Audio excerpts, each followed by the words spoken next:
Of! Bular odam bo'lmaydi. Hayvonlar. Kim? Sen yangi ustozmisan? Aha. Omadingni bersin. Hurmat. Bo'pti, charchaman, ketdim.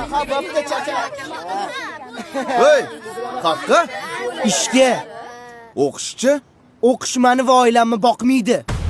Kim yana shu fikrda? Qancha topasan? 15 ming kuniga. Qolganlarchi? Men 20 ming topaman. Kompyuterxonada ishlayman. Men 25 ming topaman. Manikyurchiga yordam beraman. Oramizda eng boyi Mirsagatov. Sen qayerda ishlaysan? Bozorda arava tortaman. Kam 30 ming pulim bor kuniga. Sizlar bu narsalarni faxrlanib gapiryapsizlarmi, bolalar? Nima? Qornimizni to'ydirmaydigan beshlar bilan faxrlanaylikmi? Balki kelisharmiz. Nimani kelishmoqchisiz? Har bir baho uchun pul to'layman. Oppa! Вот это поворот! Eng ko'p baho olgan 5 ta o'quvchiga Kuniga 20 mingdan. Yo'q, 25 mingdan. roziman. Oy, qaqqa? Ishdan bo'shashimni aytib keling.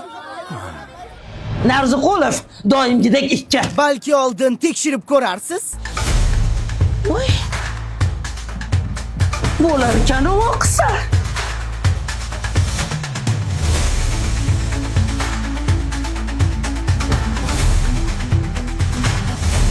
Bizga pul kerak emas. Biz o'qishni tanlaymiz.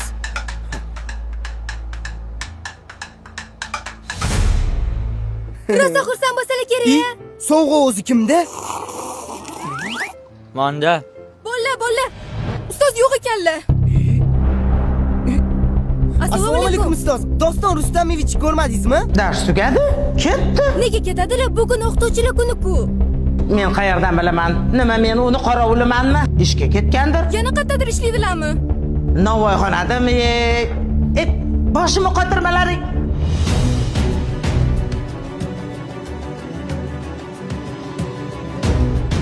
Ustoz, Iya? Kelinglar bolalar, non beraymi? O'zingizni pulingiz yo'q ekan-ku. Nimaga bizga pul bermoqchi bo'ldingiz? o'zingizni bolalaringiz bo'lib turib, nimaga begona bolalarni o'yladingiz? Shunaqa qiyin ekan. Nima qilasiz bu kasbni tanlab? Ustozlik kasb emas, bolalarim. Ustozlik bu hayot yo'li. Siz endi ishga chiqa olmaysiz. Sizni boshqa joyda kutishyapti. Qayerda? Umrada.